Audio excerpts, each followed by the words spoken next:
Hello students, कैसे हैं बेटा आप लोग? ओके, तो बेटा आज क्लास 12th के अंदर बिजनेस स्टडीज़ में हम डिस्कस करने वाले हैं पार्ट 1 का last chapter, that is controlling. हम अभी तक बेटा जो मैनेजमेंट के सारे जितने भी फंक्शंस थे हमने सबको डिस्कस किया। हमने स्टार्ट किया प्लानिंग से, फिर हमने ऑर्गेनाइजिंग के बारे में डिस्कस किया, then we have discussed about staffing, then directing. Now we will going to discuss about the last function of management, that is controlling। हाँ जी, तो थोड़ा समझते हैं बेटा कि कंट्रोलिंग है क्या। लेकिन कंट्रोलिंग को समझने से पहले हमें इसका लर्निंग आउटकम देखना है कि इस चैप्टर में हम क्या क्या चीज़ें सीखने वाले हैं। तो हम सबसे पहले देखेंगे meaning of controlling, then we will going to discuss about the nature of controlling, then importance of controlling, then relationship between planning and controlling, and at last we will going to discuss about controlling process। yes, तो बेटा concept की हम बात करते हैं। Concept of controlling में तो आप एक पिक्चर के थ्रू, एक डायग्राम के थ्रू देख पा रहे हैं। यहाँ पर 3 सर्कल्स हैं और तीनों सर्कल के अंदर हमने कंट्रोलिंग के कॉन्सेप्ट को किस तरीके से दिखाया है, ज़रा ध्यान दीजिएगा बेटा। तो फर्स्ट जो पॉइंट है बेटा उसमें देखिए ज़रा। हाँ जी, तो फर्स्ट पॉइंट बोल रहा है कि वेयर वी आर, ठीक है, ये हमारी मेजरमेंट होगी। हम अपनी मेजरमेंट करेंगे और हम चेकआउट करेंगे कि हम एक्चुअली में कहाँ पर स्टैंड करते हैं, ठीक है। नेक्स्ट स्टेप क्या होगा हमारा? इवेल्युएशन का। क्या होगा बेटा? इवेल्युएशन, कि where we plan to go, हमें जाना कहाँ पर है, हम उसकी प्लानिंग करेंगे, ठीक है। एंड थर्ड स्टेप जो होगा बेटा दैट इज़ करेक्शन। क्या होगा बेटा? करेक्शन, कि how can we go on track again, तो इसी ट्रैक पर हम अगेन एंड अगेन कैसे चलते रहें, कोई जो हमारे मिस्टेक्स हैं, ठीक है, उनको हम कैसे करेक्ट आउट करें, उसके बारे में फोकस किया है। तो ये हमारा थर्ड पॉइंट रहेगा बेटा, है ना। तो यहाँ पर हम देखो प्लानिंग से लेकर के लास्ट जो कंट्रोलिंग तक पूरा इन सिर्फ 3 पॉइंट के अंदर हमने समझा इस चीज़ को। तो अब इन डिटेल हम समझते हैं एक्चुअल मीनिंग ऑफ कंट्रोलिंग। हाँ जी, तो बोल रहा है controlling ensures everything go according to planned action. देखो हमने देखा बेटा ये यहाँ पर यही तो चीज़ तो की कि फर्स्ट पॉइंट था वेयर वी आर, फिर हमने प्लान किया कि where we plan to go, है ना। ये जो प्लान किया उसको हमने क्या किया, उसको हमने चेकआउट किया और हम एक राइट ट्रैक पर रहने के लिए हम उसको करेक्शन देनी पड़ेगी बार बार। तो यही कंट्रोलिंग है बेटा, ठीक है। तो कंट्रोलिंग क्या बोल रहा है? ये इंश्योर करता है everything go according to the planned actions, ठीक है, मतलब जो हमारे प्लान्ड एक्शंस हैं उसके अकॉर्डिंग सब कुछ प्रॉपरली चलता रहे। हाँ जी, नेक्स्ट पॉइंट बोल रहा है controlling function of management is most important function which is primarily related with evaluating actual performance, ठीक है। मतलब ये काफ़ी इंपॉर्टेंट फंक्शन है जो डायरेक्टली लिंक करता है इवेल्युएशन ऑफ एक्चुअल परफॉर्मेंस, कि जो आपकी एक्चुअल परफॉर्मेंस है। Then if any deviation found then take corrective measures to reduce और ओवरकम दोज डेविएशंस। अगर कोई डेविएशंस वहाँ पर हमें दिखते हैं while evaluating the performance of employees और performance of the organisation, then we have to go for the next step, or we can say next point, or we can say next process, that is to reduce and to overcome from these deviations। clear है बेटा? हाँ जी।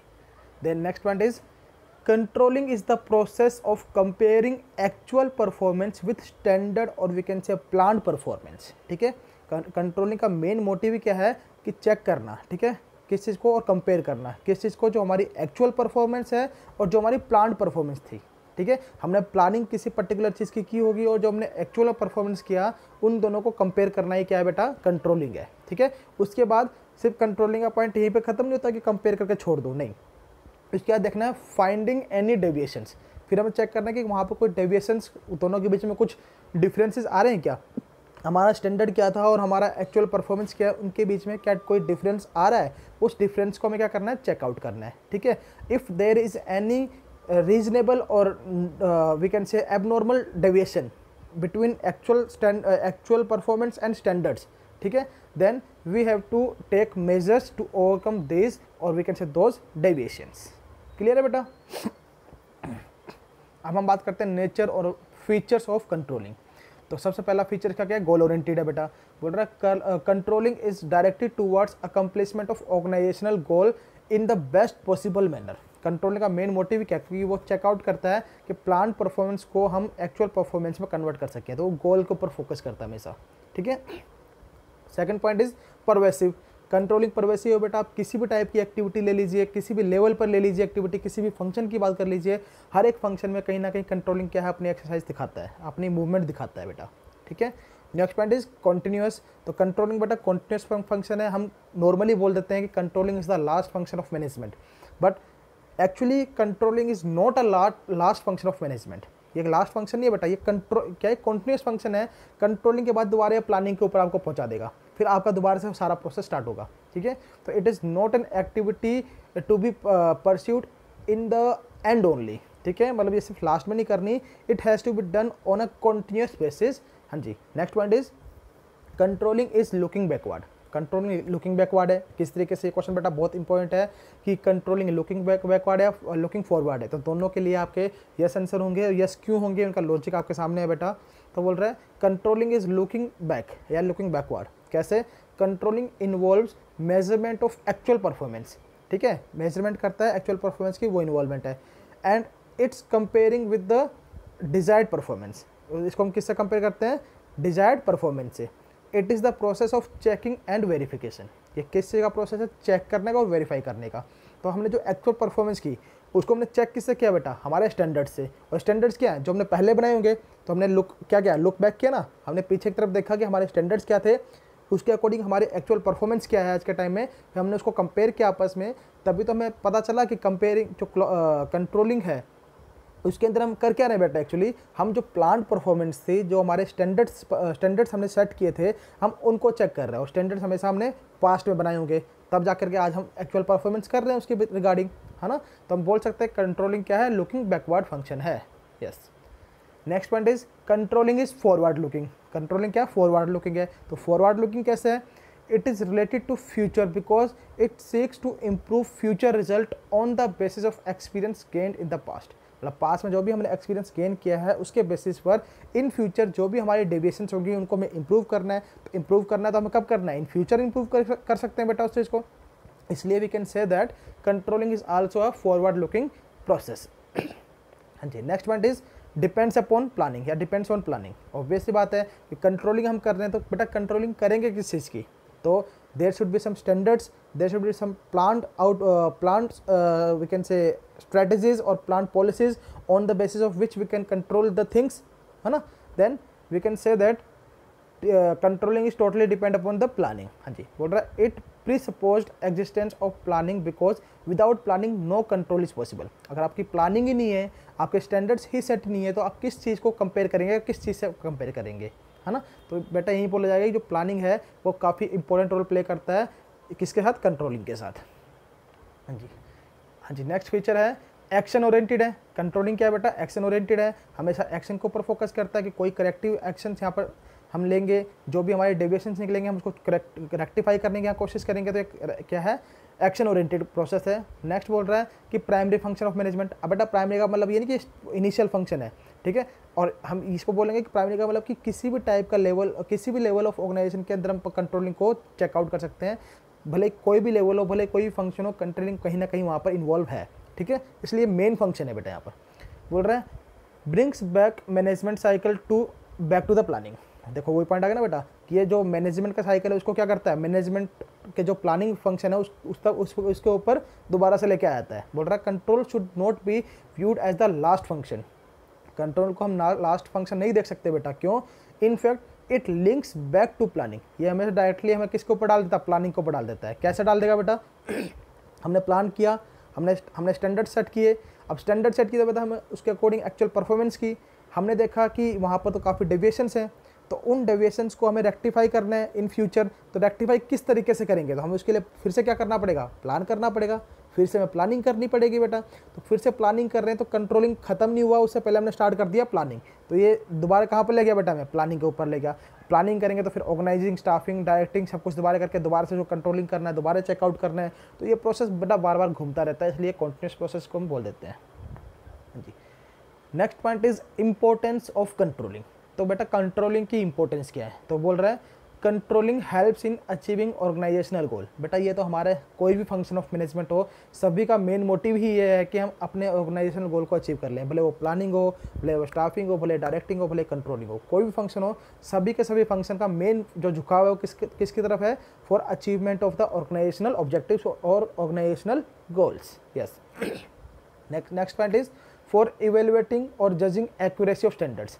अभी हमें ये check करना है कि बोल रहा a good control system enables management to verify whether the standards set are accurate और नॉट। ठीक है, by careful check on the changes taken place in the organisational environment. अब बेटा ये भी चेक करना है, इसकी इंपॉर्टेंस है कंट्रोलिंग की, कि जो आपने स्टैंडर्ड सेट किए हैं क्या वो एज पर द रिक्वायरमेंट है भी कि नहीं है।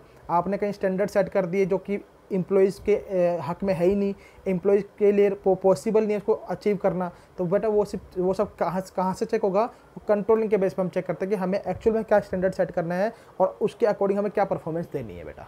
ठीक है, बोल रहा है making efficient use of resources. बेटा ये पॉइंट भी एक वो पॉइंट है जो हमारे किसी भी फंक्शन की इंपॉर्टेंस बढ़ सकता है कि एफिशिएंट यूटिलाइजेशन ऑफ रिसोर्सेज करना है, प्रॉपर यूटिलाइजेशन ऑफ रिसोर्सेज करता है, क्योंकि हम प्रॉपर स्टैंडर्ड्स क्रिएट करते हैं, उसके अकॉर्डिंग परफॉर्मेंस करेंगे तो यहाँ पर क्या होगा, बहुत कम चांसेस क्रिएट करता है कि हम अपने रिसोर्सेज को कहीं वेस्टफुल एक्टिविटी में इन्वॉल्व करें। क्लियर है, हाँ जी। Next point is improve employees motivation.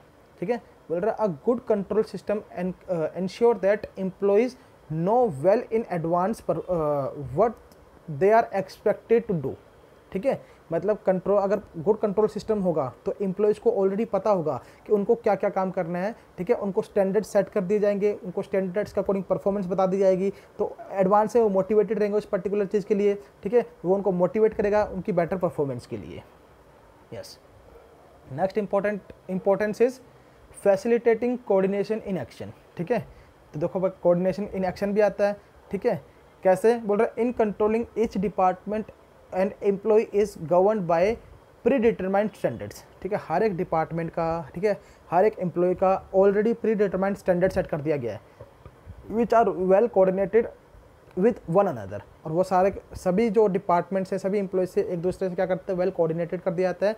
और कंट्रोल क्या करता है, प्रोवाइड करता है यूनिटी ऑफ डायरेक्शन। ठीक है, क्योंकि कंट्रोलिंग करने तभी तो हमें जो हमारे स्टैंडर्ड्स हमको सेट करना पड़ा बेटा। ठीक है, कंट्रोल हमें पता है जो हमने स्टैंडर्ड सेट किया लास्ट में उसको कंट्रोल भी करना है, तो ये सारे बेटा जो है पॉइंट्स उसके अंदर इन्वॉल्व हो जाएंगे automatically. Yes, next point is ensuring order and discipline. ठीक है, जो कंट्रोलिंग है वो क्या करता है, इंश्योर करता है ऑर्डर्स एंड डिसिप्लिन। कैसे बोल रहा है, controlling creates an atmosphere of order and discipline in the organisation by keeping a close check on the activities of the employees. अब देखो कंट्रोलिंग करें तो हम हर एक एम्प्लॉय के जो स्टैंडर्ड्स हैं उनको प्रॉपरली चेक कर करके जो उनकी एक्चुअल परफॉर्मेंस है उनसे रेगुलरली हम क्या कर रहे हैं, चेकआउट कर रहे हैं। तो इससे हर एक एम्प्लॉय के माइंड में एक चीज़ रहेगी कि हाँ हमारी परफॉर्मेंस को चेक किया जाएगा, इसलिए वो स्टार्टिंग से क्या करते हैं, अपने आप को एक ऑर्डर के अंदर लेकर चलते हैं, एक डिसिप्लिन के अंदर लेकर चलते हैं बेटा। तो वो एक इंपॉर्टेंस इसकी क्रिएट हो जाती है यहाँ पर। हाँ जी बेटा, अब हम बात करेंगे लिमिटेशंस ऑफ कंट्रोलिंग। ठीक है, कंट्रोलिंग के कुछ लिमिटेशंस भी बेटा। तो लिमिटेशंस क्या है, सबसे पहला लिमिटेशन और सबसे बड़ा लिमिटेशन तो यही है बेटा कि डिफ़िकल्टी आती है किस चीज़ में, in setting of quantitative standards. हमने बोलते हैं हमें स्टैंडर्ड सेट करना है, पर एक दिन का जो स्टैंडर्ड होगा, 1 मंथ का, 1 वीक का, 1 ईयर का जो स्टैंडर्ड हम सेट करेंगे, जो हम प्लान करेंगे, तो प्लान कैसे करना है वो मुश्किल हो जाता है बेटा यहाँ पर। तो बोल रहा है control system loses its effectiveness when standards of performance cannot be defined in quantitative terms। हमने ये तो बोल दिया कि हमें हमारे स्टैंडर्ड को एक्यूरेटली रखना है, टू द पॉइंट रखना है, पर वो टू द पॉइंट किस क्वांटिटी में होगा ये बेटा जो है निर्धारित करना थोड़ा मुश्किल हो जाता है, इसलिए हम इसकी लिमिटेशन बोल देते हैं। तो this makes comparison with the standard a difficult task. तो हम ऑब्वियस सी बात है, हमारे स्टैंडर्ड ही प्रॉपरली सेट नहीं हो पाएंगे तो कंपेरिजन करना एक डिफिकल्ट टास्क बन जाएगा। For example areas like human behaviour, employees moral, job satisfaction can not be measured in quantitative terms, है ना। तो हम इनको क्वांटिटेटिवली हम इसको क्या करते हैं, इग्नोर ही करना पड़ता है, क्योंकि हम क्वांटिटेटिवली इनको फाइंड आउट कर ही नहीं सकते बेटा। अब मैं बोलता हूँ ह्यूमन के बिहेवियर कितना % अच्छा है, तो क्या बेटा कोई लॉजिक नहीं निकल पाता इस चीज़ का। ठीक है, तो वो पॉइंट यहाँ पर आ जाता है। फिर बोल रहा है next point is little control on external forces. ठीक है, एक्सटर्नल फैक्टर्स, जो एक्सटर्नल फैक्टर्स है लाइक पॉलिटिकल एनवायरनमेंट है, गवर्नमेंट का एनवायरनमेंट है, टेक्निकल एनवायरनमेंट है, टेक्नोलॉजिकल एनवायरनमेंट है, लीगल एनवायरनमेंट है, तो इन सब के अंदर ये सारे एक्सटर्नल फैक्टर्स है बेटा। तो जो कोई भी एंटरप्राइज का इनको ऊपर कोई बस नहीं चलता, तो इनका बस नहीं चलेगा तो जो स्टैंडर्ड्स है वो इनके अकॉर्डिंग क्या होंगे, बार बार हमें चेंज करने ही पड़ सकते हैं। तो हम जो स्टैंडर्ड्स बना रहे हैं बेटा वो एक बेस, उनका जो बेस है वो हमेशा सेम नहीं रहता है, वो चेंज भी होता रहेगा, फ्लैक्चुएट होता रहेगा, और जितना वो फ्लैक्चुएट होगा उतना ही कंट्रोल करना हमारे लिए मुश्किल हो जाएगा। ठीक है बेटा। अगला पॉइंट बोल रहा है रेसिस्टेंस फ्रॉम एम्प्लॉइज़। ठीक है, तो बोल रहा है control is resisted by the employees as they feel that their freedom is restricted. ठीक है, उनको लगता है कि हमारी फ्रीडम को रेस्ट्रिक्टेड कर दिया गया है, हमारे ऊपर हमेशा नज़र रखी आ रही है, हमारे ऊपर सीसीटीवी कैमराज हैं। ठीक है, हम हमेशा उसकी नज़रों में रहते हैं। तो हर एक एम्प्लॉय क्या करता है बेटा, हमेशा सीसीटीवी की जो नज़रों से बच के निकलने की कोशिश करेगा। ठीक है, इससे क्या होगा कि जो एम्प्लॉयज़ जो हैं वो रेसिस्टेंट बन जाएंगे और वो उनकी जो एफिशिएंसी लेवल शायद वो डाउन जा सकता है। ठीक है बेटा, कॉस्टली फंक्शन है, ऑब्वियस सी बात है, क्योंकि कंट्रोलिंग के अंदर क्या होता है मेनली बेटा, कि कंट्रोलिंग के अंदर ह्यूज कॉस्ट हमें लगानी पड़ती है, क्योंकि हमें बहुत सारे इसके अंदर फैक्टर्स लगाने पड़ेंगे, टेक्निक्स लगानी पड़ेंगी, जो ये चेकआउट करेंगी कि क्या कंट्रोलिंग एक्चुअली में हो रही है या नहीं हो रही है। ठीक है, क्या हमारे जो एक्चुअल में जो परफॉर्मेंस हम कर रहे हैं, क्या हमारे स्टैंडर्ड परफॉर्मेंस से मैच कर पा रहा है, नहीं कर पा रहा है, इन सबको चेकआउट भी तो करना है बेटा। चेकआउट करने के लिए हमें क्या करना पड़ेगा, बहुत सारे को इसके ऊपर एक्सपेंडिचर करना पड़ेगा, बहुत सारा खर्चा करना पड़ेगा, बहुत सारा टाइम एफर्ट इसके अंदर लगेगा। ठीक है, और एक स्मॉल एंटरप्राइज के लिए ये सब अफोर्ड करना, इंस्टॉल करना बहुत एक्सपेंसिव बन जाता है, तो वो उनके कंट्रोल सिस्टम से बाहर चल जाता है। ठीक है, तो इसलिए हम बोल सकते हैं जो ये इसका लिमिटेशन बन सकता है। लास्ट पॉइंट बेटा, इसका लास्ट पॉइंट नहीं है ये, लास्ट में कंक्लूजन है इसका। बोल रहा है manager must ensure that the cost of installing and operating a control system should not exceed the benefits derived from it. ठीक है, जो भी आप इसके अंदर काम कर रहे हैं बेटा, जो भी एक ऑर्गेनाइजेशन के अंदर काम कर रहे हैं, तो वहाँ पर मैनेजर को ये इंश्योर कर लेना है कि जो भी वो कंट्रोल सिस्टम इंस्टॉल कर रहे हैं, किसी भी टाइप का कंट्रोल सिस्टम वो अगर एक ऑर्गेनाइजेशन के अंदर लगा रहे हैं, तो उसको हमेशा ये चेकआउट करना है कि क्या इससे होने वाला बेनिफिट इससे कम है या ज़्यादा है। अगर कम है तो उस टाइप का कंट्रोल सिस्टम लगाने का कोई मतलब नहीं बनता बेटा। अगर उससे होने वाला उसका बेनिफिट ज़्यादा है तो we can think over it, है ना। तो बेटा वो इसमें पॉइंट आ जाता है। ठीक है, तो हमने इस वीडियो के अंदर अभी पढ़ा बेटा कि कंट्रोलिंग का कॉन्सेप्ट क्या था, कंट्रोलिंग का मीनिंग क्या है। ठीक है, कंट्रोलिंग के नेचर एंड फीचर्स पढ़े, then we have discussed about the importance of coordination, and at last we have discussed about the limitations of अपना कंट्रोलिंग। ठीक है बेटा, तो ये बेटा कंट्रोलिंग का स्टार्टिंग पॉइंट था हमारा। अब नेक्स्ट वीडियोस के अंदर हम डिस्कस करेंगे कंट्रोलिंग प्रोसेस को एंड कंट्रोलिंग टेक्निक्स को। ठीक है, and relationship between planning and controlling को डिस्कस करेंगे बेटा। तो नेक्स्ट वीडियो जो भी होगी बेटा, उससे पहले आपको ये इंश्योर करना है कि जो ये पॉइंट्स यहाँ पर डिस्कस किए गए हैं आप इनको नोट डाउन कर लें अपनी नोटबुक में और प्रॉपरली इनको रीड करें बेटा। ठीक है, थैंक यू।